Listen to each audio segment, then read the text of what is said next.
Good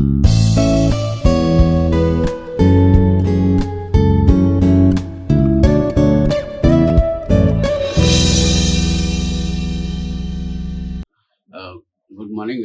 My name is Dr. Janardhan Rao. So today our topic is memory management in the operating systems.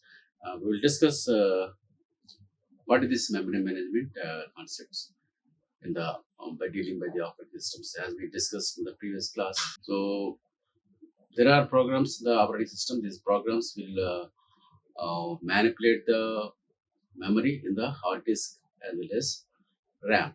So first of all, we see what is memory. Computer memory can be defined as a collection of some data represented in the binary format. On the basis of various functions, memory can be classified into various categories. So first of all, the memory will be saved, the data will be saved in the memory in the binary format. So we don't go further how it is saved in the hard disk. So each line there will be some fixed number of transistors will be there. That 8 numbers, one byte means 8 transistors in one line. So these transistors will hold one bit of information, that is binary. One, whether it is on means 1, off means 0. Like this, we will store the data in the memory. That is what the memory concept in the hard disk or semiconductors. In one line there will be 8 transistors. So whatever data we want to save, that as for that requirement, each transistor will be on or off. On means off, on means 1, off means 0. Like this, the data will be stored in the memory. So there are whenever the memory concept is there, each line is having data. Each line is one address. So actually, there are two types of addresses. One is a logical address and a physical address space. The physical address means actually where data is saved in the hard disk. A logical address is generated by the microprocessor when it is running any program. What is the next address that will be brought into the program counter, and there will be some memory management unit is there. That memory management unit will take this logical address and convert or map into the physical address, actually where the actual data is saved in the hard disk.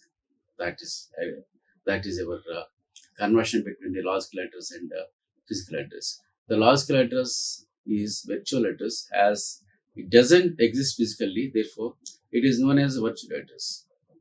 So the logical address is generated by the CPU, but memory management unit will calculate or map this logical address into physical address, and it gives the actually where the data is saved in the hard disk. That is the physical address.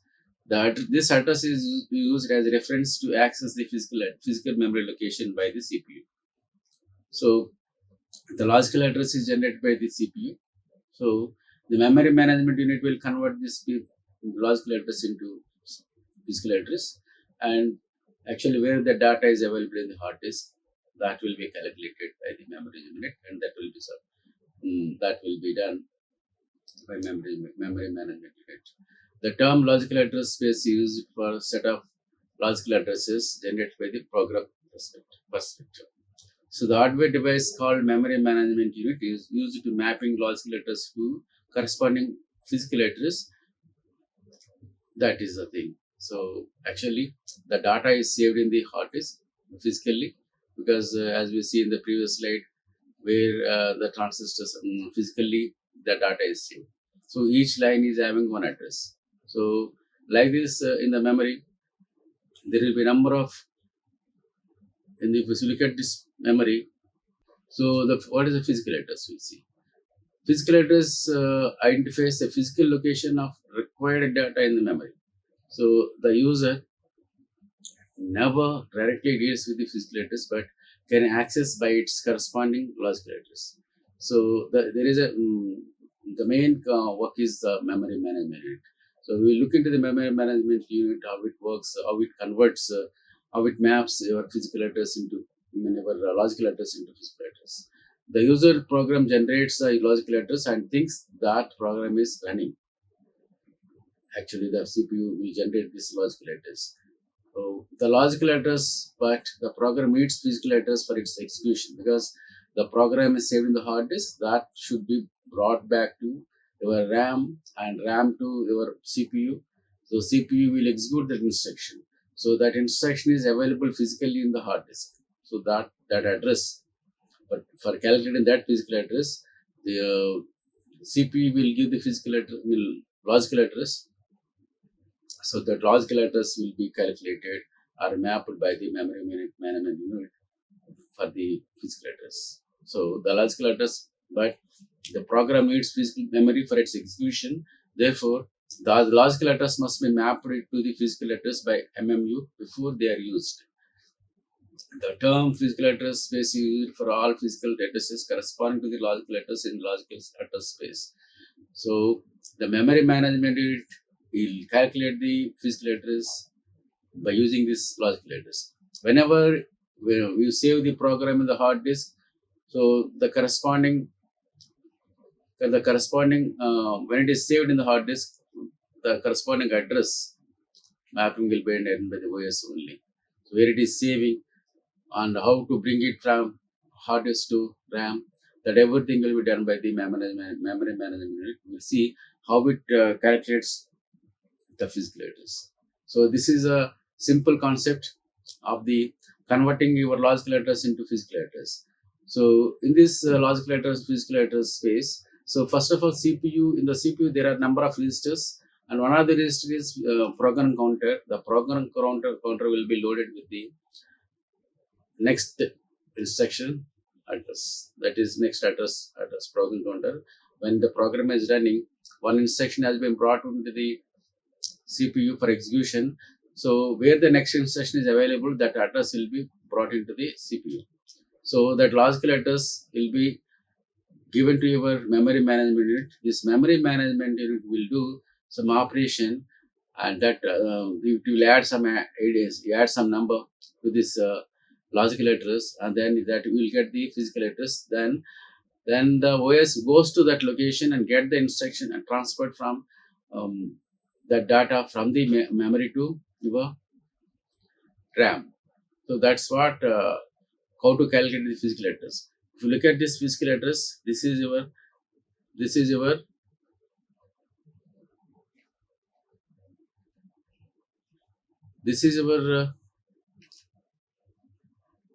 MMU, memory management unit, and this is your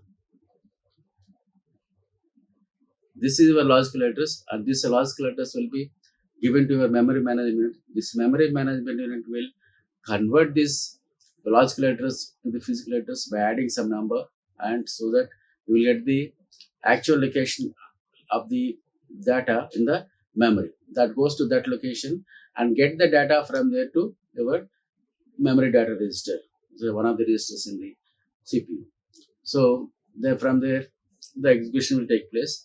That is further. So now in this one, whenever you want to save any program, then when you are saving any data in the main memory, your hard disk, that automatically it will convert that.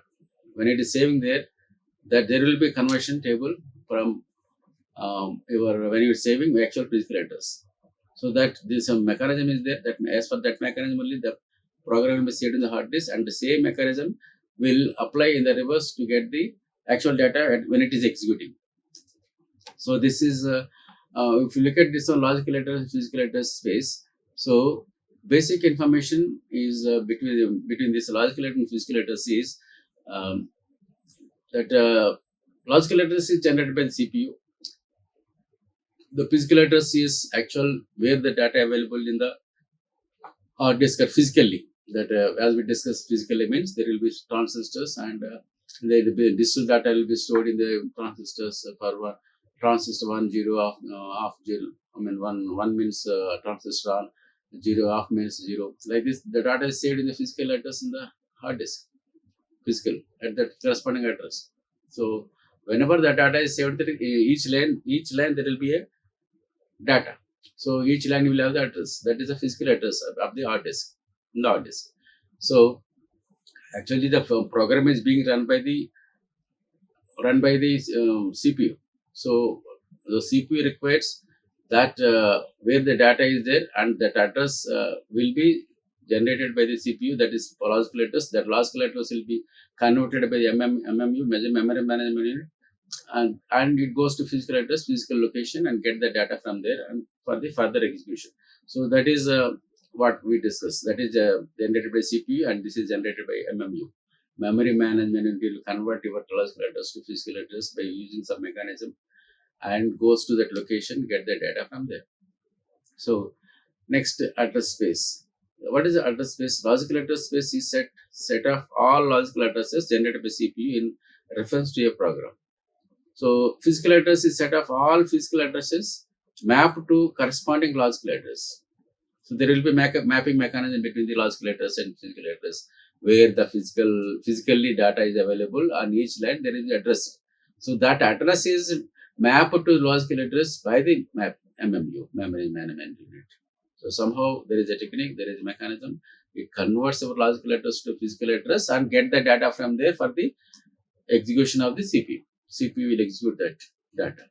So the instruction, the data is nothing but instruction you are saving in the hard disk at particular location. That particular location is a physical address.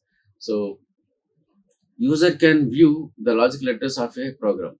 User can never view physical address of a program, because that is a secret. So we cannot see what data is saved in the hard disk and at location. That is visibility. Generated by CPU, because logical address is generated by CPU. So memory management unit will compute the physical address by using this logical address. There is a mechanism, there is a technique, there is a formula, you can say. So access. The user can use the logical address to access the physical address, because physical address is hidden, that we cannot see. We cannot also access, because only system can access. So the computed by MMU. This is the user can indirectly access physical address, but not directly, because there is a conversion mechanism from the logical address to physical address. So editable logical address can be changed, because physical address will not be changed, because already mechanism is there. As far as that mechanism variable logical address is mapped to physical address by using one formula. So that you cannot change. Once it is set, means you cannot change it, because physical address will not change. So this is a logical address is called virtual address, but because logical address use it for the calculation of the physical address. So we call physical address real, and we are using logical address for calculating the physical address. So we call logical address as a virtual address. So this is on basic understanding of the logical address and physical address, and we'll see the swapping. What is swapping? Swapping is a memory management scheme in which any process can temporarily swap from main memory to second memory, so that the main memory can be made available for other processes. Because once we know the status of the memory management, status of the process states that whenever the program is going to run and they're executing, so that first of all, that process should be brought into the main memory from the hard disk. So from main memory to your CPU, like this, we know that. So there will be what swapping is. Swapping means creating a space for the current running execution, instruction. So from the but create the place in the RAM, we have to clean or clear some of the memory elements, memory what is data available in the RAM. So that is we swapping out. Swapping out means we taking out from there and providing the place for the new incoming process. So that is nothing but swapping. Swapping is a memory management scheme in which any process can be temporarily swapped from main memory to secondary memory, so that the main memory can be made available in the RAM. That's main memory. For other processes, because other processes will go for execution.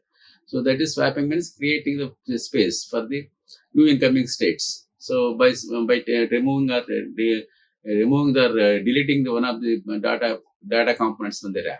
So we create this space for the new incoming processes by sending this available processes. That is nothing but swapping out, swapping in.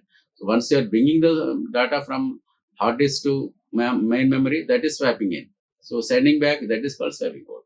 So it is used to improve main memory utilization, because main memory is small, because it may be 10 GB, 4 GB or 8 GB or 16 GB. So whatever data available in the main memory, that only you can see. So there must be some maximum utilization of the main memory. In second memory, the place where the swap out process is stored, we call swapped space, swapped and swap out. The process of swapping affects the performance of a system. It allows it to run larger and more than one process. Larger and more than one process. This is the reason why swapping is also referred as memory compaction. So the purpose of the swapping is operating system is to access the data present in the hard disk and bring it to RAM, so that the application programs can use it. Because as I explained, so the programs the complete program is in the RAM and the hard disk.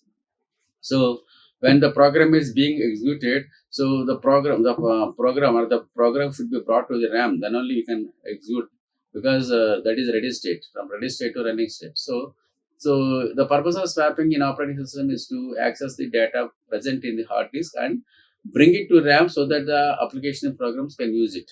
So this is the swapping.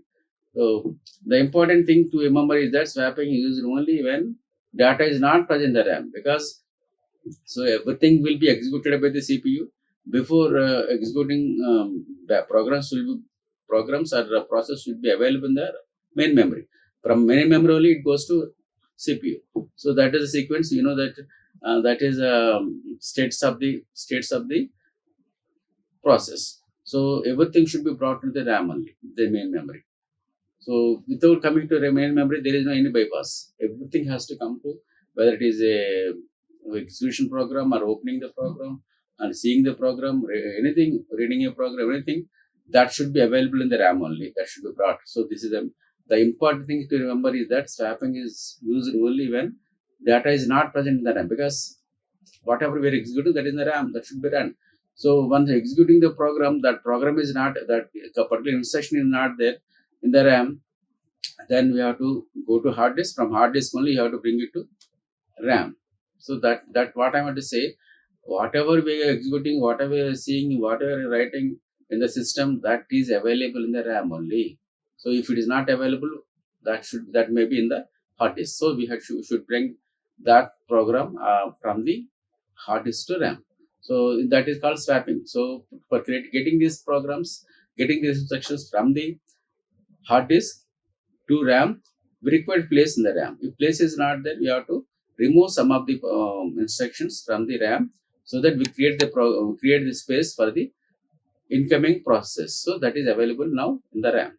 That is ready queue. From ready queue only it goes to running queue. That's what you have to understand. What is swapping? So this is a simple concept of swapping. So operating system, we know that this is our operating system. This is our operating system. This operating system, actually we know that whenever the system is on, the operating system from the C drive to memory it comes, it will come over there, and left over the space is user space. This is your user space, this is your user space, and this is your RAM. So this is your hard disk, you can say hard disk, your hard disk.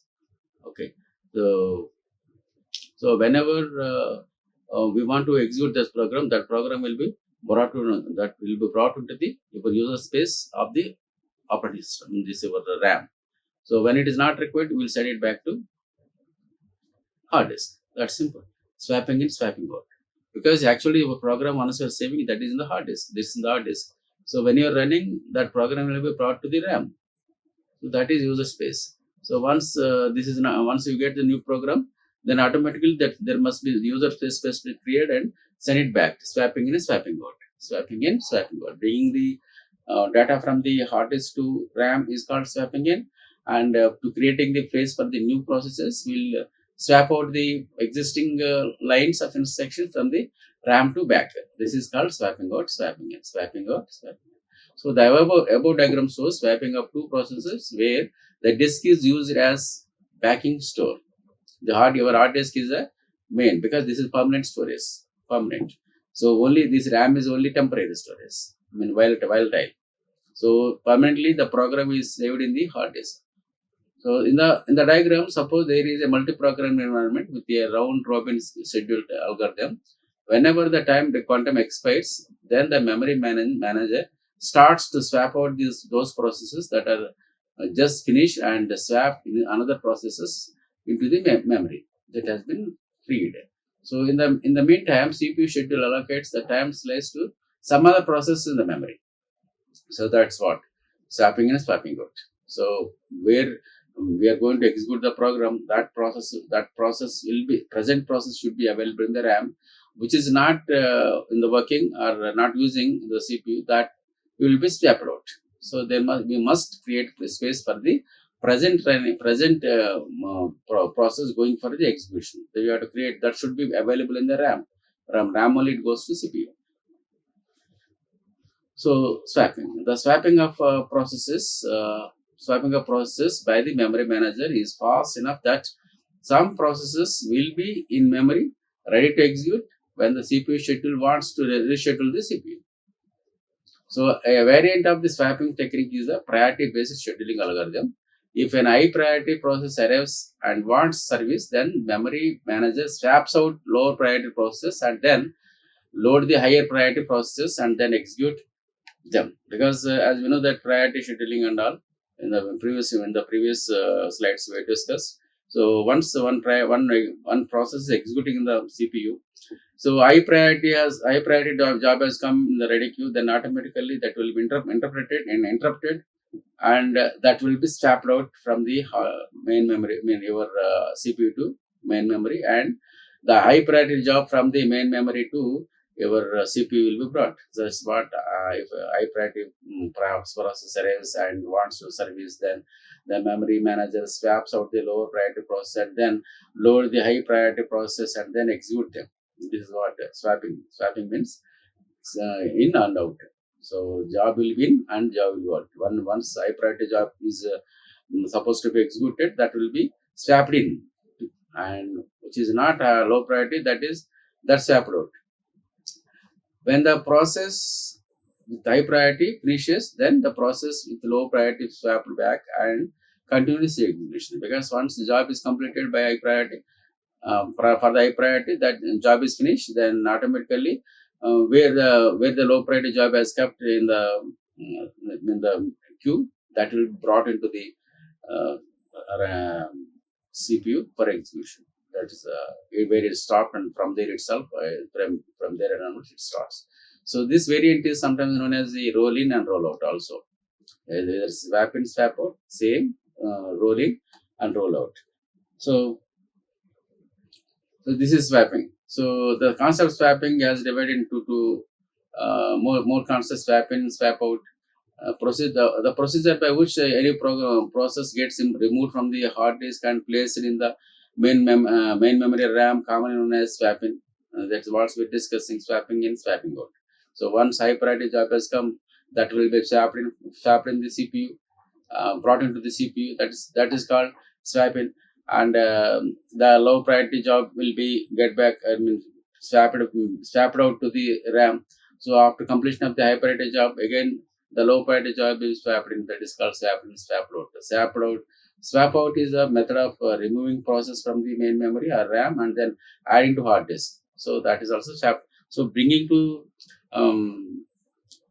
one state to another state. For execution, we are getting into queue, that means getting into RAM, swap in, and again from RAM to that is also swap in. But getting back, this is called swap out. Coming in is you were swap in, going out is you were swap out. So this is called swapping. So suppose the user process size 204 big KB and is standard hard disk where swapping has a data transfer rate of 1 KB. Now we'll calculate how long it will take to transfer from main memory to second memory. So this is simple. Data transfer rate is 1 Mbps. So that is 1024 kbps. kilobits per second. So time equal to process size by transfer rate. So 2048 is a process size by transfer rate is 1024. So that it takes 2 seconds. It's nearly it takes 2000 milliseconds. Now taking swap in and swap out time, the process will take total 2000 plus 2000 for 4000 milliseconds. So this is simple calculation. Example, what is swap in swap out. So bringing the data from hard disk to your RAM to again back to hard disk. This is swap in swap out. Simple example. Look at this one. You'll understand what is swap in swap out. So what are the advantages and the advantage of the swapping and swap out? So advantage of swapping. The swapping technique mainly helps the CPU to manage multiple processes within a single main memory. Because we are bringing the different programs into RAM and we are minimizing. That's what all programs available in this. Multiple processes in the CPU at the same time. So it helps to create and use virtual memory, as we have seen. Swapping allows the CPU to perform multiple tasks simultaneously. Therefore, processes do not have to wait very long before they are executed. It improves the main memory utilization. So, what are the disadvantages of swapping? If the computer system loses power, the user may lose all information related to the program in case of substantial swapping activity. If the swapping algorithm is not good, the composite method can increase the number of page faults and decrease the overall processing performance. So these are the importance of the swapping, and there is more advantages. As nowadays the latest computers are using the multi-programming concept. So swapping is very vital technique for the multi-programming process within the single memory. So in a single tasking operation system, only one process occupies the user program area of memory and stays memory until the process is complete. In a multitasking operating system, a situation arises when all the activities processes cannot coordinate in memory. Then process is swapped out from the main memory so that other process can enter into it. This is a single task and multitasking. So swapping will go for the multitasking. So we'll discuss rest of the memory techniques in the coming sessions. Like, share and subscribe. Hit the bell icon for more updates.